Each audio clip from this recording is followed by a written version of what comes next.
అంటే సమాజంలో చాలామంది వ్యక్తులున్నా అందరినీ ప్రభు రక్షించడానికి అవకాశం లేదు. ఎందుకంటే ఎంతమంది ఆయనను విశ్వసించారో విశ్వసించిన వారికే సమస్తము చేయాలని దేవుడు డిసైడ్ చేశాడు.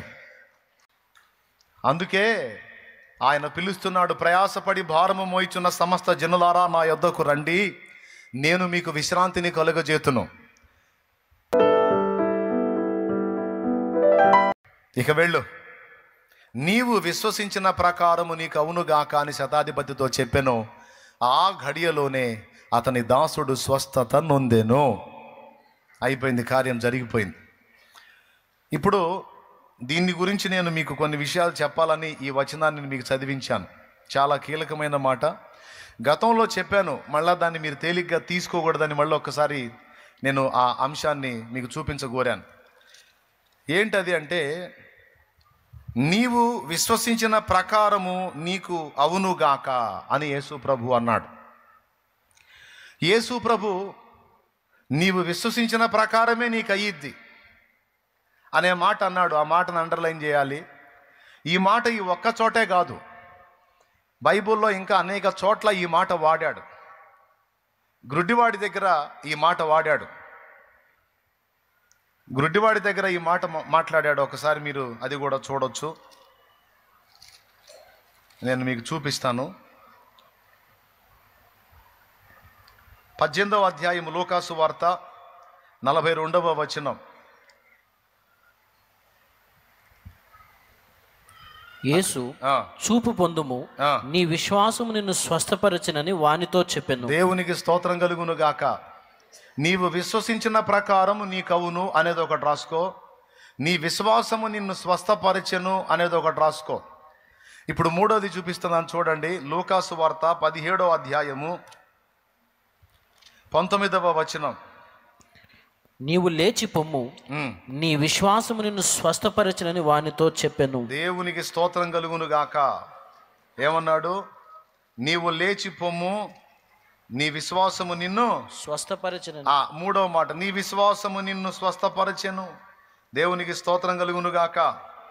హల్లెలూయా. మూడోసారి అది మనం చూసాం. తర్వాత మరో చోట కూడా యేసు ప్రభు ఎవరితో అంటే, ఇది మీకు తెలుసు, రక్తస్రావము కలిగినటువంటి స్త్రీతో అంటాడు, కుమారి నీ విశ్వాసము నిన్ను స్వస్థపరచెను, సమాధానం గలదానివై పొమ్ము అంటాడు. గ్రుడ్డివాడి దగ్గర ఒకసారి అన్నాడు, కుష్ఠరోగి దగ్గర ఒకసారి అన్నాడు, రక్తస్రావం గల స్త్రీ దగ్గర ఒకసారి అన్నాడు, శతాధిపతి దగ్గర ఒకసారి అన్నాడు, మరికొన్ని స్థలాల్లో మరికొన్నిసార్లు ఈ మాట మాట్లాడాడు.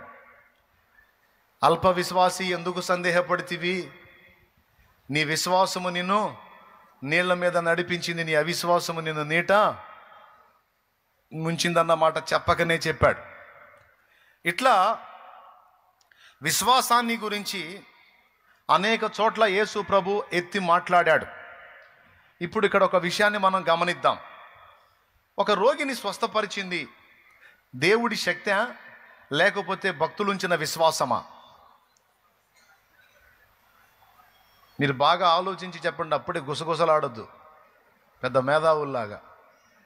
నేను చెప్పిన విషయాన్ని అసలు ఎందుకు చెప్పాడో, ప్రశ్న ఎందుకు వేసాడు అనేది ఫస్ట్ మీకు ఆలోచన రావాలి. ఆలోచించి చెప్పండి. ఒక రోగిని స్వస్థపరిచింది దైవ శక్తి లేకపోతే వాళ్ళుంచిన విశ్వాసమా? మీరు పెంకులోడ తీసి ఒకడిని 4 కోళ్ళకి ఆ మంచానికి కట్టేసి తాళ్ళు కట్టేసి ఒకడిని పక్షవాతపు జబ్బు వ్యక్తిని యేసు ప్రభు ముందుకు దించుతారు. అక్కడ ఒక మాట ఉంటుంది, ఆయన వారి విశ్వాసము చూచి, ఆయన వాని విశ్వాసం, వాళ్ళ విశ్వాసం, ఫ్రెండ్స్ విశ్వాసం చూసి ఇతన్ని స్వస్థపరుస్తాడు. ఎక్కడన్నా చూడు, జబ్బు ఉన్నవాడి విశ్వాసం అన్నా చూస్తున్నాడు, లేదా వాని పక్షమున ఇతరుల విశ్వాసం అన్నా చూస్తున్నాడు. మీరు గమనించాలి, సమస్య ఉన్నవాడి విశ్వాసమైనా పరిగణలో తీసుకుంటున్నాడు, లేదా వాని పక్షాన ఇతరుల విశ్వాసమైనా పరిగణలో తీసుకుంటున్నాడు. మొత్తానికి ఎవరిదో ఒకరిది విశ్వాసం పరిగణలో తీసుకొని దేవుడు కార్యాలు చేయటం అనేది అయితే స్పష్టంగా మనం గుర్తించాల్సినటువంటి విషయం. ఏమైనా అర్థమవుతుందని నేను చెప్పేది? ఎంతమందికి అర్థమవుతుందో ఒకసారి చేతులు ఎత్తండి. అర్థమైతే రైట్, స్తోత్రం చెప్పండి ఒకసారి. ఇక్కడ ప్రతి చోట కూడా ఏం చెప్తున్నాడంటే, నీ విశ్వాసము నిన్ను స్వస్థపరిచెను, నీ విశ్వాసమే నీ కళ్ళు తెరిచింది పో, నీ విశ్వాసమే నీ రోగాన్ని స్వస్థపరిచింది పో, నీ విశ్వాసమే నీవు విశ్వసించిన ప్రకారమే అయ్యిద్ది పో అని విశ్వాసాన్ని హైలైట్ చేస్తున్నాడు. అందుకే మిమ్మల్ని అడిగాను, మన విశ్వాసమా సమస్యను పరిష్కరిస్తుంది లేకపోతే దైవ శక్తే? నాకు తెలుసు మీరు ఏదో ఒకటే చెప్తారని, ఇందాక నుంచి చూస్తున్నా. వాస్తవం ఏంటంటే మీరు రెండు చెప్పాలి. మనం ఉంచిన విశ్వాసము ద్వారా దేవుని శక్తి పనిచేసి సమస్య తీరుతుంది. అది పూర్ణ సమాధానం, పరిపూర్ణ సమాధానం. ఒకవేళ దేవుని దగ్గర శక్తి ఎంతున్నా మన దగ్గర విశ్వాసం లేకపోతే ఆ శక్తి మనల్ని స్వస్థపరచజాలదు. సింపుల్గా మీకు అర్థమయ్యేటట్టు చెప్తా. ప్రపంచంలో ఉన్న మనుషులందరూ రక్షణ పొందినోళ్ళ పొందనోళ్ళ? ప్రపంచంలో ఉన్న మనుషులు చాలామంది, కోట్ల మంది మనుషులు ఉన్నారు. అందరూ రక్షణ పొందినోళ్ళ పొందనోళ్ళ? పొందినోళ్ళు ఉన్నారు, పొందనోళ్ళు ఉన్నారు. మరి దేవుడు అందరినీ రక్షించేయచ్చు కదా, దేవుడు అందరినీ రక్షించవచ్చు కదా, దేవుడు అందరినీ విడిపించవచ్చు కదా, దేవుడు అందరినీ స్వస్థపరచవచ్చు కదా. కానీ జరుగుతుందా? ఎవరికి రక్షణ? నమ్మి బాప్తిస్మం పొందువాడు రక్షింపబడును, నమ్మని వానికి శిక్ష. అంటే సమాజంలో చాలామంది వ్యక్తులు ఉన్నా అందరినీ ప్రభు రక్షించడానికి అవకాశం లేదు. ఎందుకంటే ఎంతమంది ఆయనను విశ్వసించారో, విశ్వసించిన వారికే సమస్తము చేయాలని దేవుడు డిసైడ్ చేశాడు. తనను ఎందరు అంగీకరించారో, తనను ఎందరు విశ్వసించారో, తనను ఎందరు ఆహ్వానించారో వాళ్ళ జీవితాల్లోనే కార్యాలు జరగాలి. ఇది దేవుని నియమం.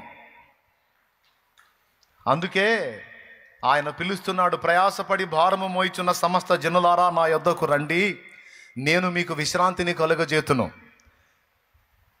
నేను సాత్వికుడను, దీన మనస్సు గలవాడను, నా కాడి సులువు, నా భారము తేలిక. నా యొద్దకు వచ్చి నా కాడి మీ మీద ఎత్తుకొని నా యొద్ద నేర్చుకొనుడి, అప్పుడు మీ ప్రాణములకు విశ్రాంతి కలుగును అని నా ప్రభు మాట్లాడాడు. ఎంతమంది యేసు ప్రభు దగ్గర రావడానికి ఇష్టపడుతున్నారు?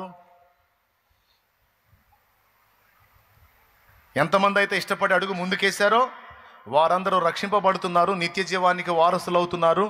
దేవునికి చెందినవన్నీ కూడా ఇప్పుడు స్వతంత్రించుకుంటున్నారు, రేపు భవిష్యత్తులో సమృద్ధిగా స్వతంత్రించుకోబోతున్నారు. రానోళ్ళు ఎందుకు రాలా? కులాన్ని బట్టి రాలా కొంతమంది, మతాన్ని బట్టి రాలా కొంతమంది, వ్యసనాలను వదిలిపెట్టుకోవడానికి మనసు లేక రాలా కొంతమంది, అక్రమ సంబంధాలను తెంచుకోవడానికి ఇష్టం లేక రాలా కొంతమంది. ఎందుకంటే యేసు ప్రభు దగ్గరికి వస్తే ఆ లింకులు కట్ చేయమంటాడు. ఆ కట్ చేయమంటాం అనేది లేకపోతే బాగుండు, అందరూ వచ్చేస్తారు, కానీ కట్ చేయమంటాడు, అది నచ్చదు జనాలకి. కాబట్టి లింకులు తెంచుకోవడానికి ఇష్టం లేక కొంతమంది రాలా. కొంతమంది మనుషులు చేసే విమర్శలకు రాలా. రకరకాల కారణాల చేత కొంతమంది రాలేదు ప్రభు దగ్గరికి. కొంతమంది అవిశ్వాసాన్ని బట్టి రాలా. అవన్నీ జరుగుతాయంటావా, అవన్నీ నిజం అంటావా, వీళ్ళు చేయండి ఏంది, ఆయన చేసేది ఏంది ఏందో అనుకుని కొంతమంది అవిశ్వాసంతో రాలా. ఇక్కడ యేసు ప్రభు చెప్తున్నాడు ఏంటంటే, ఎందరు విశ్వసించారో వాళ్ళని మాత్రమే రక్షించడానికి అవకాశం కుదిరిద్ది, విశ్వసించని వాడిని రక్షించడానికి ఛాన్సెస్ లేవు అని తేల్చేశాడు. ఈరోజు కోట్ల మంది మనుషులున్నా అందులో కొందరు మాత్రమే రక్షణలోకి రావడానికి గల కారణం, కొందరు మాత్రమే ఆయనను అంగీకరించారు, ఆయన విశ్వసించారు. వారికి మాత్రమే ఆ రక్షణ దక్కుతుంది, ఆ విడుదల దక్కుతుంది, ఆ నిత్య స్వాస్థ్యం దక్కుతుంది. ఆయనను విశ్వసించిన వాళ్ళకి ఛాన్స్ లేదు. దేవునికి స్తోత్రం కలుగునుగాక. హల్లెలూయా.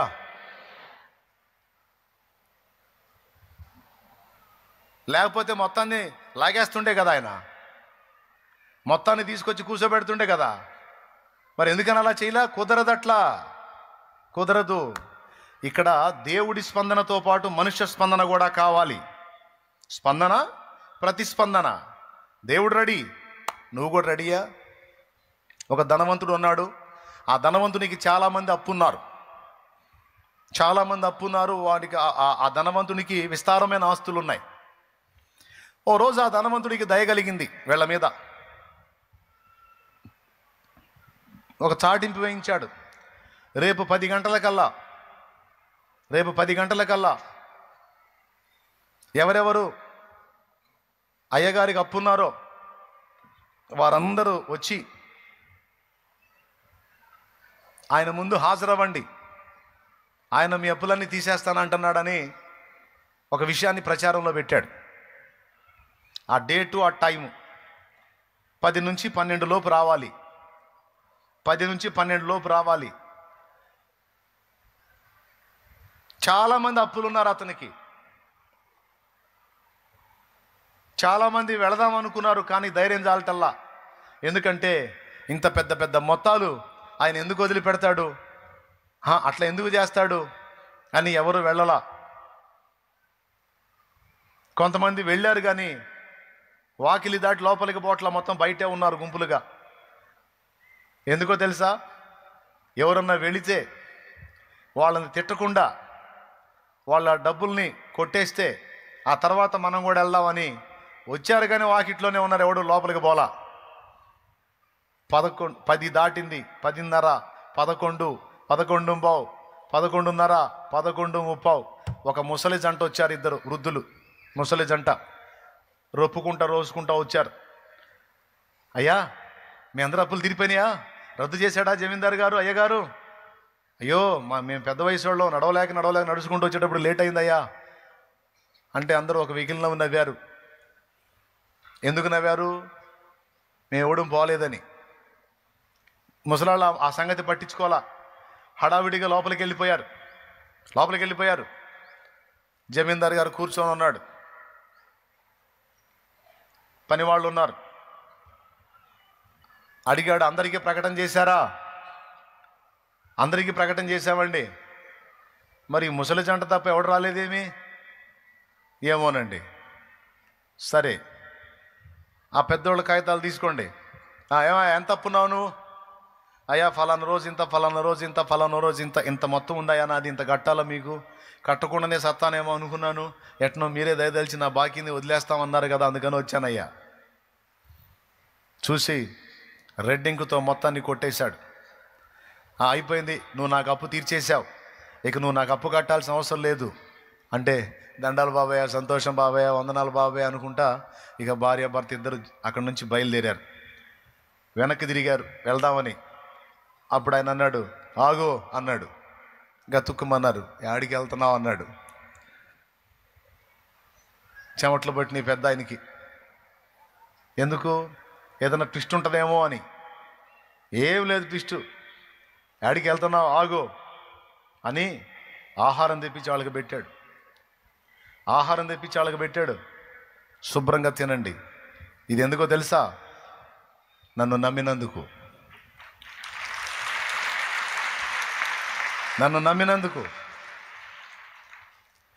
మళ్ళా కొంత డబ్బు ఇచ్చాడు. ఇది ఎందుకో తెలుసా? నన్ను నమ్మినందుకు. ఈ ఆహారం తినండి, ఈ డబ్బు తీసుకోండి. ఇంకా 3వ కారణం ఎందుకు ఆపానో తెలుసా? ఇప్పుడు మీరు మీ అప్పు రద్దు చేయబడింది అన్నది మీరు బయటికి పోయి చెబితే మొత్తం వస్తారు. అట్టా రావటం నాకు ఇష్టం లేదు. వాళ్ళుగా నన్ను విశ్వసించాలి, తమంతట తాముగా రావాలి. కాబట్టి ఆఖరి గంట అయిపోయిన దాకా కూర్చో. ఇదిగో ఈ తిండి తిను, ఈ డబ్బులు తీసుకో, కూర్చో, ఇక్కడ కూర్చో. ఆఖరి గంట కొట్టిందా కూర్చోమని కూర్చోబెట్టాడు. ఎవడు రాలా. బయట నవ్వుకుంటున్నారు, జోకులు వేసుకుంటున్నారు. ఆ పోయిన ముసలి వాళ్ళు ఆడనే కూర్చోబెట్టాడు. ఎవరు సొమ్ము వదిలిపెడతారా? ఎవరు డబ్బులు వదిలిపెడతారు? నేను చెప్పలా, ఏదో బుక్ చేయడానికి స్కెచ్ గీశాడని అని వాళ్ళ మాటలు వాళ్ళు మాట్లాడుకొని వాళ్ళ ఏకలు పక్కపక్కలు బయట ఉండి ఒక్కొక్కడిని ఎత్తిన తట్టెడు అప్పులు పెట్టుకొని 12 కొట్టింది, 12:30 అయిపోయింది. ఇక అయిపోయింది, టైం అయిపోయింది. బయటకు వచ్చి చాటింపు వేశారు, మీకు ఇవ్వబడిన సమయం అయిపోయింది, మీరు ఇళ్ళకి వెళ్ళవచ్చు అని. ఆయన నిలబడి చూస్తున్నారు. ఆ తర్వాత ముసలి వాళ్ళు ఇద్దరు బయటకు వచ్చారు, కడుపు నిండా తిని సొమ్ము చేత పట్టుకొని. ఏంటి డబ్బులు ఎక్కడే మీకు, మీ అప్పులు ఏమైనాయి, ఏంది ఇంత ఖుషీగా ఉన్నారంటే వాళ్ళు చెప్పారు, మా అప్పులన్నీ కొట్టివేయబడ్డాయి, ఇదిగో మాకు ప్రతిగా మళ్ళా డబ్బులు ఇచ్చాడు, కమ్మని ఆహారం పెట్టాడు, అబ్బో మాకెంత సంతోషంగా ఉందో అంటే అప్పుడు నోళ్ళు కొట్టుకున్నారు ఒక్కొక్కడు. ఇది మీకు వినటానికి ఎలా ఉందో, రేపు చాలామంది రొమ్ము కొట్టుకోబోతున్నారు. రొమ్ము కొట్టుకోబోతున్నారు. ఎందుకో తెలుసా? చాలామందికి దేవాది దేవుడు, జీవం గల దేవుడు, సర్వశక్తుడైన దేవుడు, ప్రేమ కలిగిన దేవుడు, కృపగల దేవుడు, ప్రాణం పెట్టి తిరిగి లేచిన దేవుడు, మంచివాడైన దేవుడు, యథార్థవంతుడైన దేవుడు, కనికర సంపన్నుడైన దేవుడు, దయాదాక్షిణ్య పూర్ణుడైన దేవుడు అవకాశం ఇస్తే కేవలం విశ్వసించండరా, మీ తప్పులన్నీ కొట్టేస్తా, పాపములన్నీ తీసేస్తాను, రక్తంతో కడిగి పరిశుద్ధపరుస్తాను, మీ పాప శాపం అంతా నేను మోస్తాను, మీ వెల నేను కడతాను, జస్ట్ మీరు విశ్వసించండి, నన్ను వెంబడించండి అన్న ఒక చిన్న పని చేయనందున చాలా మంది తమ బుద్ధిహీనతను చాటుకొని రేపు దెబ్బతింటారు. ఈ చిన్న పని చేసిన అనేకులు రేపు ధన్యులు కాబోతున్నారు.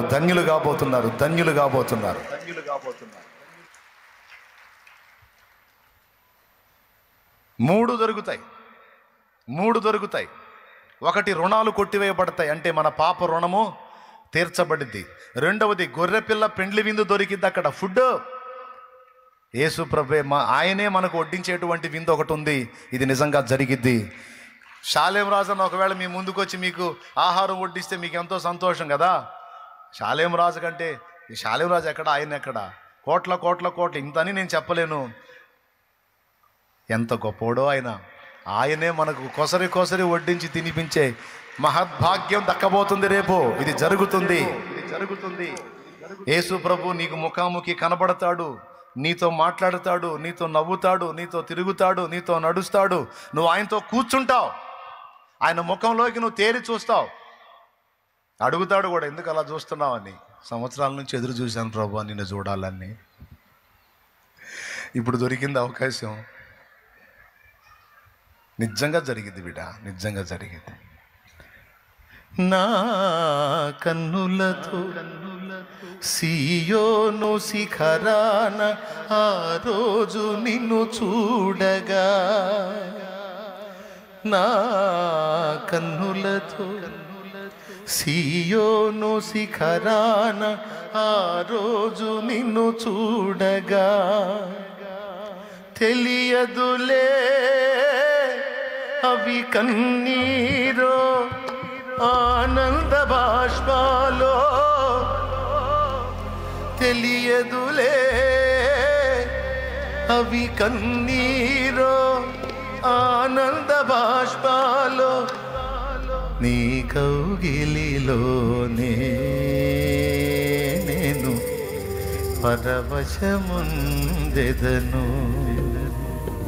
ప్రియుడా యేసయ్యా నిన్ను చూడాలని, ప్రియుడా యేసయ్యా నిన్ను చూడాలని, నిన్ను చూడాలని, నిన్ను చేరాలని, నిన్ను చూడాలని, నిన్ను చేరాలని, మనసారా నామది కోరిని, ప్రియమైన నామది కోరిని.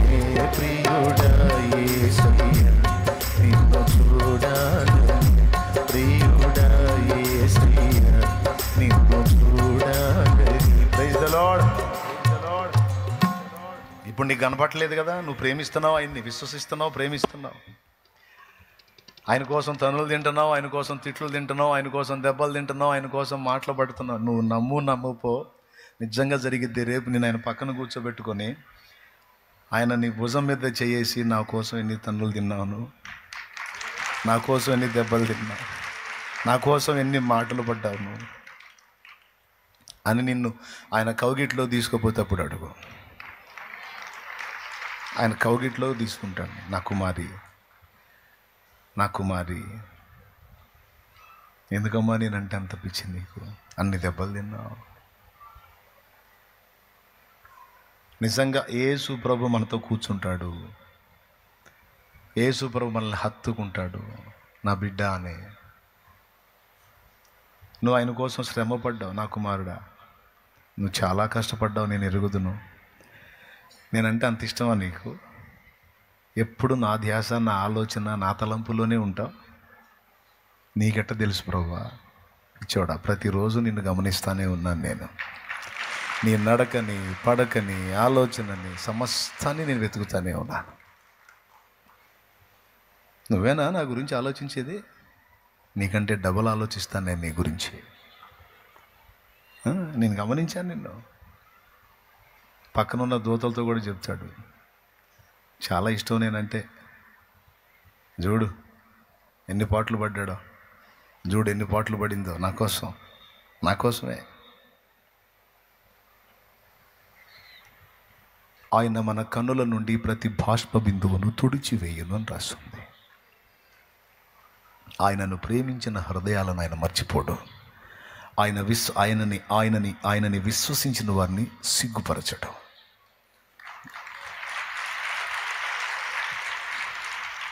Praise the lord, hallelujah.